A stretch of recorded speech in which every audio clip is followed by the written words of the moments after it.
Okay, so the opening credits of Twin Peaks, what are we looking at? So there's three elements: transmission, conversion, and storage. Okay, so in other words, transmission, let's think about it as from the perspective of an artist. The artist first has an idea. They have an inspiration. Something comes to them from somewhere. They don't know where. Boom, here's the idea. Okay, this is what the bird represents. It represents this higher sense and kind of just shows up. And then, of course, in the very next scene, the artist begins the work on the idea. They develop the idea, and that process takes the longest.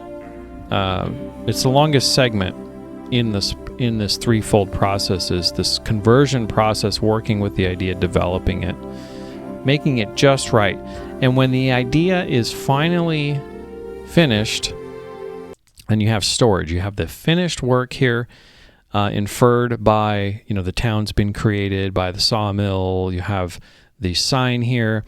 And this is also, by the way, this is a still image in the opening credits. This was not a live or a filmed shot, I should say.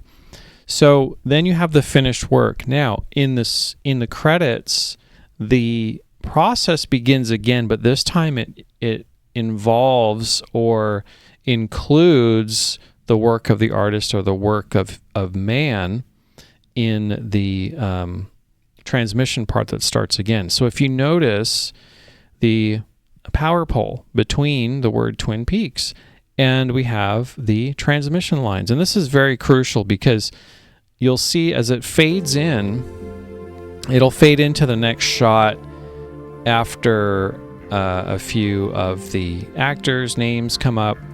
But then there's a very interesting thing that we're shown again, and this process starts in reverse. So if I pause this, you'll see at the top it looks like a power station where the the water, there's turbines and what have you that are using this transmission of the water, right? Because the water's transmitting a certain force, and it's being converted. So we have this conversion process happening again at the top here, at the top of the waterfall.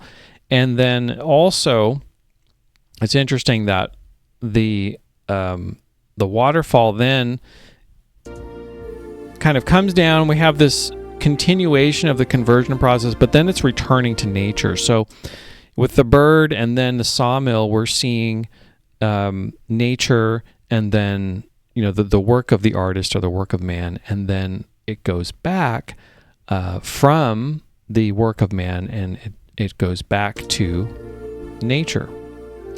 And so that's the kind of the tail end of the conversion process, is the force of the water, and then at the very end we have storage yet again. So this process just keeps going over and over and over, and that is the theme that I see that speaks to me in the Twin Peaks opening credits.